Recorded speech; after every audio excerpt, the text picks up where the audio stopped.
everybody, and welcome to another exciting episode of Sightless Voices, Unleashing Potential. I am Jennifer Parrish, your hostie with the mostie. And y'all, today's episode, I just got to tell you, is going to be awesome.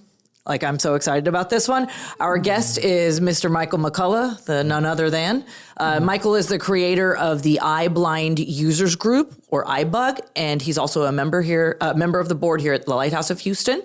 Michael's going to share his absolutely incredible journey of traveling the world and experiencing thrilling adventures like skydiving, all while being blind.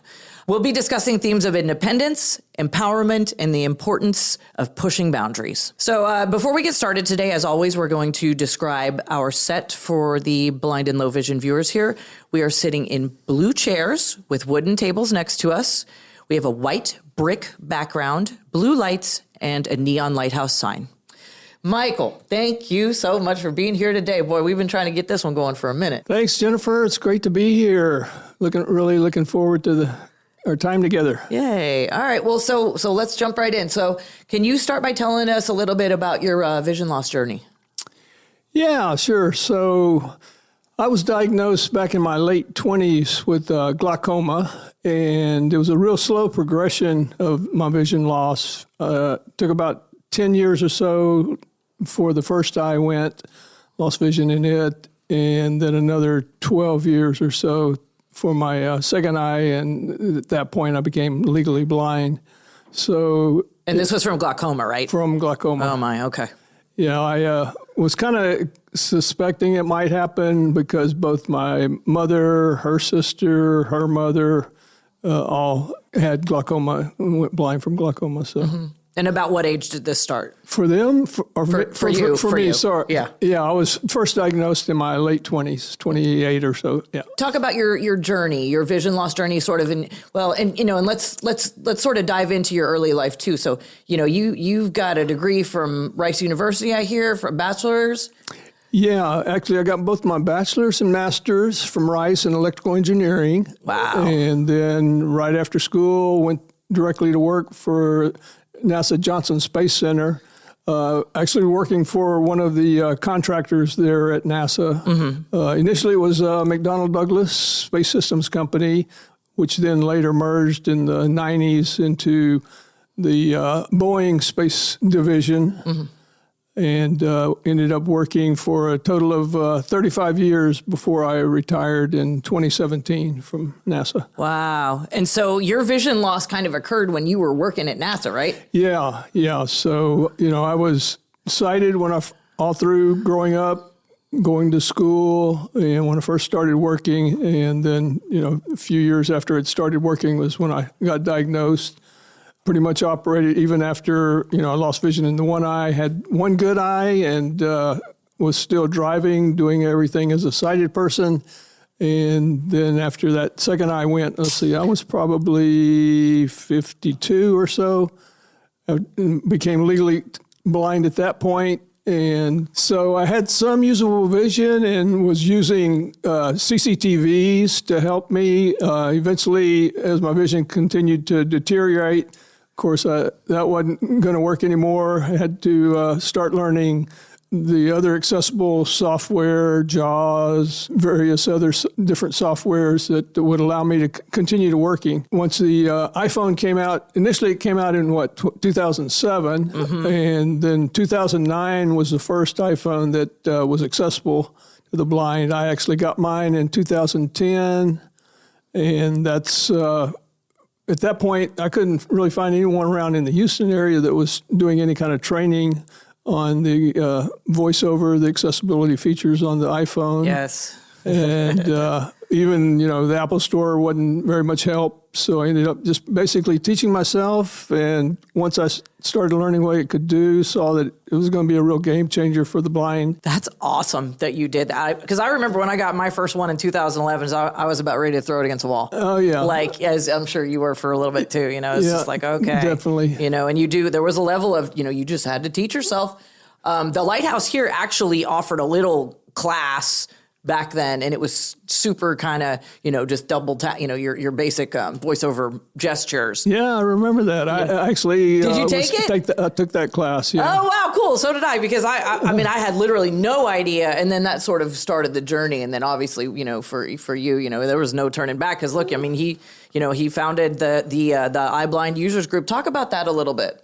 Yeah, so iBUG, as we affectionately call it, after, like I said, learned the iPhone and actually, taking the class here at the Lighthouse, kind of learned some of the training methods, and offered to do a workshop.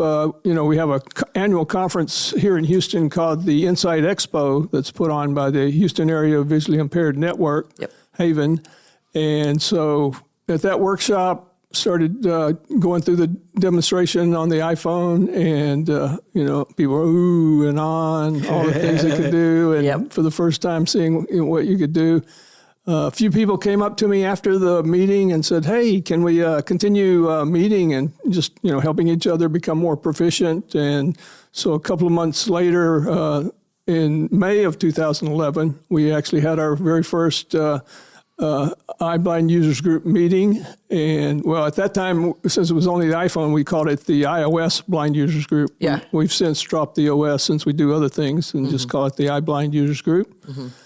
But, we started out having a monthly meeting. We had 5 people each month. It continued to grow. Then after a few months, people said, this isn't enough. We need more. And so we added on a weekly conference call. And then people started calling in from around the city, from around the state, pretty soon nationwide. Yeah. And, within a year, we started adding on more and more training. And so we pretty much do training on all the different Apple products, all the Android devices, smartphones, tablets, the Alexa devices, and other Android-based products. And so that's basically, iBUG does all that training. We do 12 different training sessions a month. Wow. And part of our mission statement is promoting the social integration of the blind. And we believe that you can use the technology. And so utilizing technology, we were able to start doing social events that, help you book tickets online, make reservations to go do things, go to the movies, go to restaurants, all that kind of thing. And so different social events. And now everything we do now is virtual. All the training and the different events we do. We were doing a lot of hybrid events, the ones we were doing here locally, and simultaneously doing conference calls. And, we had started using Zoom probably a year or so before COVID happened. And of course, that was an easy transition for us then to just move right in and continue working all virtually. And then we realized that, hey, we can do everything we were doing virtual. We don't really need to meet in person, and save people from having to, make rides and get around and do things. And so, and gradually over time, we started out with those 5 people, and now this past year, we estimated that we've had an outreach to about over 7,000 people. Wow. Actually internationally. Worldwide. Yeah. So that's amazing. It's come a long way. I never thought it would have, been this. Coming up now here in this coming May, we'll be coming up on our 14th anniversary. Yeah. Wow. Congratulations. And it really is so useful. And I hear you even recognized, you received the CARE Award from the Mayor's Office for People with Disabilities.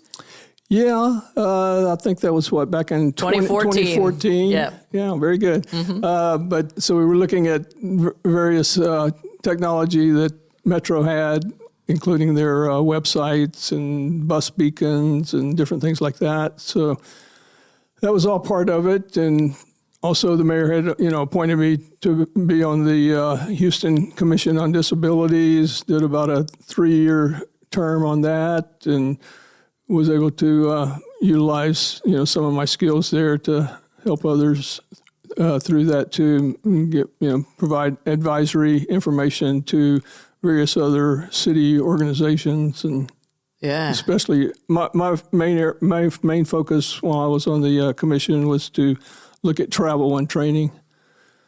So that's what that MetroLift is offering now, the travel training? Yeah. So was actually one of So talk about that a little. Yeah, because it's cool. This is a good thing. Yeah, so Metro. If you new to Metro, then you want to learn how to use the bus routes or the rail.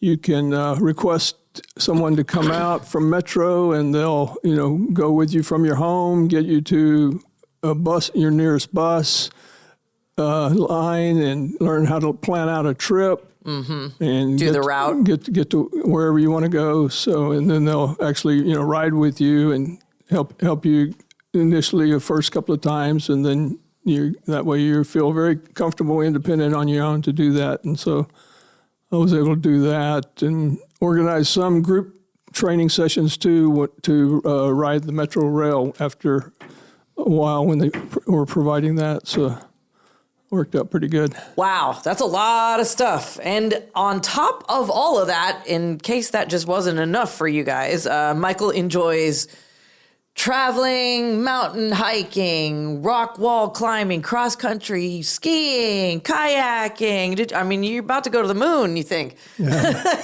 I would love to do that. I know. Hey, with this NASA cred, maybe one day you'll be the first blind guy in space. Good Lord. But so let's talk about the traveling. Talk about some of your most memorable travel experiences and adventures. Okay. A couple of them come to mind. Well, my favorite thing to probably do is hiking. And so some of the ones that were the most difficult and most rewarding to me back in 2019, summer of 2019, June, I along with a team, went hiking along the classic Inca Trail to Machu Picchu. That's a 4-day hike, about 27 miles. You end up crossing over two almost 14,000 feet peaks to get to Machu Picchu. Wow. That one was, I spent probably a year preparing, training, finding human guides that would basically, when you're mountain hiking, it's not practical to use a white cane. Yeah. I know some hikers that have guide dogs that are able to do that, but I'm not a dog guide user. And so I use human guides, and they're basically, I usually have a minimum of two. One to walk in front of me, one to walk in back of me, and they're basically calling out, each step along the way as they incur them, and then I'm, 3 to 6 feet behind them, and I translate that to when I get to that point and able to, take care of whatever, step down, step up. I have questions. Big step. So, are y'all tethered? Is there any attachment, or are you just going solo? You're not attached. No, we're just solo. They do have, usually I'll have some kind of sound thing on them, either a bell or some kind of beeper that I can tell where they are. Since I still have light perception, I usually have them wear really high contrast clothes. Right. So your bright yellows and oranges and stuff. I can tell if they go, if they move left, right, I can tell that. Mm-hmm. But as far as up and down, but I'm also using 2 trekking poles. And so, those are used not only for, to help me have balance and all of that, but also, I'll use one almost like a white cane. Right. I'm feeling my way. I don't take a step until I've tested it first with one of the poles and know exactly how high I need to step up or step down or how wide the step's going to be. Because you never know. Sometimes you just have maybe a 2-inch little lip of rock to step onto, and so you got to. Yeah, oh man, I'd be terrified. Wow, this is so and I'm pretty adventurous, and this is cool. This is very, very cool. But the thing about that one, I had started having some knee pain probably 6 months into my training. Oh no. So I went to the doctor, and about 2 weeks before the trip starts, and did an MRI and found that I had torn my right meniscus. And so I went. And actually that was my main orthopedic surgeon, and I went to another one, got a second opinion, same thing. And I was asking them too, what can I do? What do they recommend? I told them, and obviously they knew I was getting ready to go hiking, this really difficult hike. And I said, well, we think you could probably do it if you wrap it up good. We'll give you some special braces and give you some special painkillers. Yeah. And so with that, I felt assured that I could do it. And so by the time all that had occurred, it was now 2 days. And so finally I sent an email to the rest of my group team and told them, and they were just all shocked. They didn't really know. Are you sure? Yeah. Really didn't know what was going on. Ooh. And, what are you trying to tell us here? And I said, tried to reassure them, everything's fine. We're probably going to move a little bit slower. Yeah. But, I'll go ahead and go through with it and do the hike and be able to come back later and get my meniscus repaired and all that later with the knee surgery. But one thing we found as I was hiking, especially up in the altitudes, getting up to, I'd never hiked over 11,000 feet before. And so once we got up over that, up to 14,000 feet, with the altitude and the medication I was taking, right, the painkillers, it slows down your respiration. And of course, at high altitude, thinner air, you need to be breathing a lot faster. And so I began having not only just the altitude sickness related to that, but with the slower heart rate, or breathing rate, I was having a hard time breathing. We slowed down. At one point, the trail guide even had to kind of make a decision, do we turn back or can we continue? And I kept trying to tell him, I can do it. And then we continued on, and, it was a little bit slower. And there were points where they actually had to, I was so out of it that they had to physically carry me at some point. They made a special little, took a backpack, put some ropes, and between two of the porters that were on our trip, I would sit in the backpack like a little cradle, and they were carrying me. Mostly it was on the down side of the mountain. Right. And they would have to carry me down portions of the way to make it. But, we got through each day.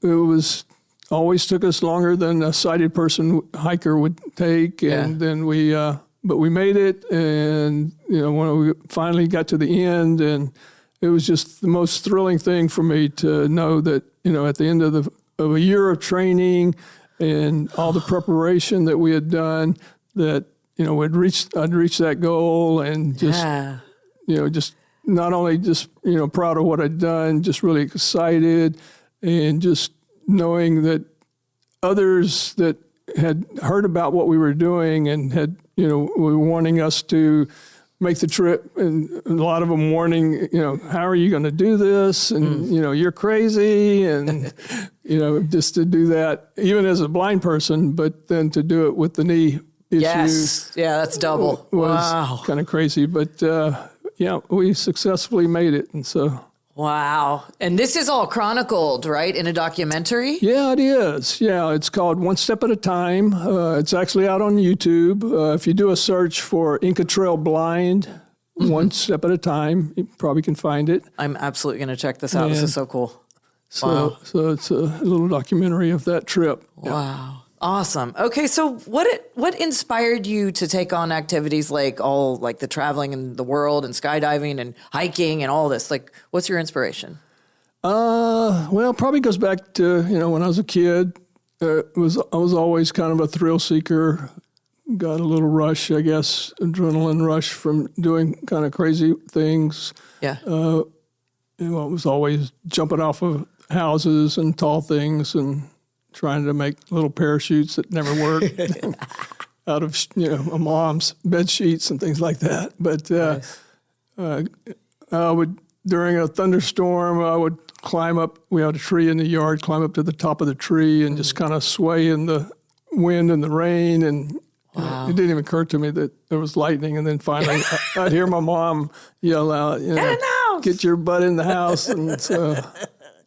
Just things like that. But anyway, just having that, growing up like that, and just, and actually, a lot of the hiking and the skydiving that I did, a lot of that actually came after I became blind. And because I did a little bit of hiking before, never had skydived before. And so when after I'd, lost my second eye and became legally blind, I went into a deep depression. And, I know a lot of people later in life that lose their vision, that will happen. And so I spent probably 6-7 months. I wouldn't even leave the house. Yeah. I was so depressed. And then I was watching a YouTube video and listening to that, and a guy named Eric Weinmeier, the only blind guy that climbed Mount Everest. That was his story that I was watching, and so that kind of, gave me a spark. And inspired me to, get out of the house, start connecting up with various blind support groups, and start learning learning all the blind skills that are needed to get around. White cane, the O&M skills, all the different other skills with learning technology, and able to, at that point, get back to work. And, I still had another good 12 years to work before I retired. And so it was. So you went, back to work and then started seeking all these thrills. And you were actually the oldest blind person at 64 to hike Machu Picchu? Yeah. Right? Well, I have to amend that a little bit. I found out I was the oldest male. Oldest man. Oh, okay. There was a woman. Yeah, during one of my ski for light trips. Actually, not a ski for light trip. It was at there's a thing over in Norway, and each year the Ski for Light organization picks a couple of blind skiers and 2 sighted guides to go to Norway to represent Ski for Light at this Norwegian event. Nice. And so a lot of Europeans come, people from other parts of the world, and so we were there representing Ski for Light. How fun is in that? the U.S. And so there, a lady comes up to me, and blind lady says, "I saw your documentary, but I need to correct you. I hiked the Inca Trail, and I was 65. So she's the oldest female that we could find on record, and I'm the oldest male. Wow. Well, that's still pretty awesome feat there. So, and so let's talk about kind of preparing for sort of this stuff. How did you prepare, for these adventures and all this cool stuff, and what challenges did you have to overcome? So. Yeah, I'm glad you asked that question because, preparing, developing skills to do anything, I kind of see, taking on any kind of new thing, whether it's, an adventure going hiking or skydiving or, I know you like to sing, and as a musician it takes practice. You can't just show up at some concert and never have had rehearsals and things like that. Exactly. And same thing with, I couldn't just show up one day at Peru and get ready to hike. Yeah, I'm ready to go. So didn't you, I remember, I follow you on social media. Didn't you do like the stairs at some sort of medical facility? Yeah. I always saw you checking in there. I was like, that's pretty cool. So over a period, like I said, starting about a year out, I'd found several people that wanted to go with me, and they were going to be my sighted guides. They also helped train me. Especially, we took some trips going over to Colorado and Utah to do some practice hikes in mountains. But here at home, things I could do on my own. Of course, going to the gym several times a week, and as you mentioned, doing the stairs. There was a 14-story building not too far from me that I'll walk down to, and start out probably 6 months out, I would do like 10 flights of stairs, and then add on a extra 10 flights every week or so. All right. And gradually built up where I could easily do 100 flights of stairs up and down a couple of times a week. Get that stamina up. That was probably the key thing because, Machu Picchu, and even, most recently, last summer, I did the hike across the Grand Canyon rim to rim. Yes, I saw that too. That was wild. So both of those, there's a lot of steps involved in having to, build up your quads and all your leg muscles. And so. How was the knee during that? And actually, I had to end up having a total knee replacement on that right knee the year after getting back from Machu Picchu. Yeah. But that had all healed, and I was in good shape, to do the hike across the Grand Canyon. Yeah. So that was another great adventure. Yeah, exactly. I could do 5 podcasts with you on them, I swear. Let's talk about, technology and sort of independent traveling and like navigating the airports. Like how is that for you? And do you use like things like Ira, or do you use do you just go up and say, hey, I need assistance? Even myself, I love to travel. I don't do it a lot because I'm still creeped out by doing it solo. Uh-huh. I just am. I don't know. It's just some weird blind phobia I've got. Like I just feel weird doing it. So I want to hear how you did it. Yeah. Well, you mentioned several things, and I'll probably do a little bit of all of the above. Okay. And just depending on, how much time I have, sometimes if I know I have plenty of time, then I'll use just most airports now have the Ira service. And so, of course, that's where you connect up with a live agent that's able to see through your camera, and you're holding your camera up and they're describing what's ahead of you. So are you walking with your camera in your hand and like up to your, like, I'm just really curious about how this works. So, I'm, got my cane in one hand and my holding the camera up in the other hand. And where's your luggage? And my luggage is checked. Okay. I've got a backpack on. Got it. Backpacks are the best. That's my carry-on. When you're blind. Yeah, yes, definitely. So you can use your hands. And so I'm able to navigate the airport pretty well. Occasionally there's times when, of course, you're dependent on cell service, and sometimes the service may not be too good, and you start losing the agent, and just I just keep walking and just ask people along the way. Most people are very helpful in airports and will give directions and things. So that works out pretty well. Okay. But there's other times when I might be in a hurry and running late. And so once I get in, check in, I'll go ahead and ask for assistance to get to the gate. And so then the airlines will provide a sighted assistance to the gate. Right. Got it. My mom used to be a flight attendant before she retired, and she would always, her name was Victoria, United Airlines. Shout out. Yeah. But she was always, always would take note of the blind, passengers. Yeah, I know the first time that I wanted to, I did a flight by myself. It was a domestic flight, and that one for sure, I used sighted assistance to get to the gate, and they're pretty good about it. Depending on the airports, some of them try to force you to use a wheelchair. I have had that experience, and it's so humiliating. Others, of course, I'm fully capable to walk, and I'll try to let them know that. And so they're pushing an empty wheelchair most of the way. And walking there, holding their elbow, but it works out. Yeah, exactly. So I became pretty comfortable doing domestic trips, and then that. A while ago when I mentioned the trip to Norway, that was my first international trip. And fortunately, it was just a 2-legged flight. I had a direct flight from Houston to Amsterdam, and then flight from Amsterdam to Oslo. Yeah. And so that worked out pretty good there, too. Right. So you just had somebody escorting you? Or was that just someone was with you? Yeah, that one because Ira wasn't available. Right. Well, in the Houston airport, it was available, but once I got overseas, then it was obviously not available in those places. Well, Michael, again, like I told you, I could have you on 5 podcasts because this is some cool information, and you have some very cool stories.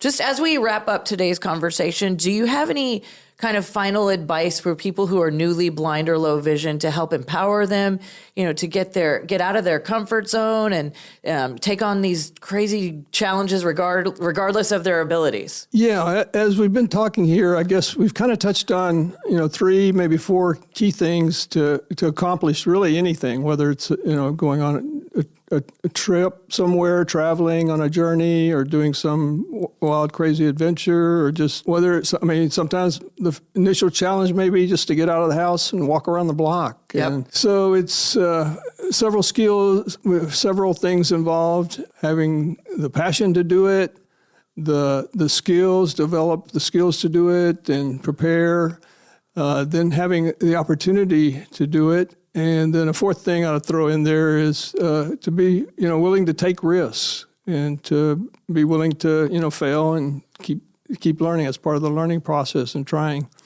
So being able to take advantage of all of those things kind of reminds me, and, other times I've done talks and things, I've kind of end with a little story. And it actually came from an old movie, Risky Business. Mm-hmm. If anybody remembers that, came out way back in 1983. That's over 40 years ago now. And that was a very young Tom Cruise playing a high school senior, Joel Goodman. And so he was about to graduate and trying to get into Princeton. In one of the opening scenes, we see Joel and his buddies playing poker one night. And so Joel's kind of bragging that how he had hooked up with this hot girl at school. And immediately all his friends called him out on it because they knew that, Joel, he always played it safe. He wasn't going to take any risk and didn't want to, get into any trouble. And then later on, he and his best friend Miles, we see them walking down the driveway, and Joel admits to Miles that, he didn't want to get in trouble and, risk his chances of getting into college. And so trying to explain it to his best friend, and to which Miles replied back to him. He says, "Joel, sometimes you just have to say, what the f***? What the f*** gives you freedom? Freedom brings opportunity. Opportunity makes your future." So just need to jump out there, go into the future, take those risks, and go on that adventure. Absolutely. I couldn't have said it any better myself. And you'll probably have to bleep that or cut nah. that. Hey, this is rated TV 14. And we thank you so much. I have so much admiration for you. You're excellent. Now I'm inspired to go take a solo trip. I really feel like I need to go do this. So to our listeners, we hope that you found this episode with Michael McCulloch both thrilling and inspiring. I sure did. Stay tuned for more episodes where we continue to explore stories that matter, of course. Be sure to check out our other episodes wherever you get your podcasts and also on YouTube. Follow the Lighthouse of Houston on social media for updates. And until next time, guys, take care of yourself and each other.